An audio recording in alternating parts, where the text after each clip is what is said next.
how to upload stickers on your Discord.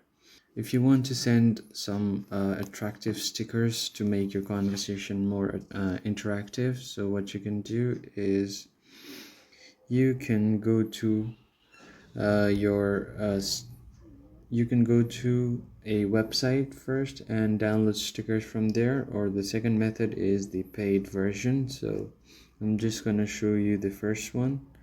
What you can do is go to the general chat and first open your web browser and search for stickers.gg right here, and this will open up all of these stickers available for Discord.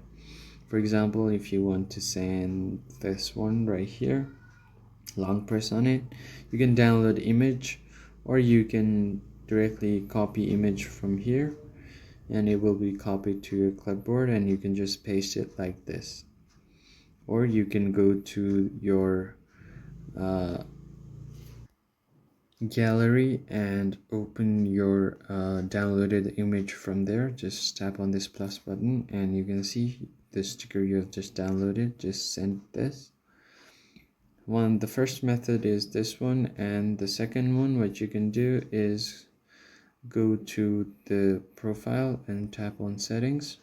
From here you can get Nitro and Boost servers like this, and you will get different kind of sticker packs from here as well.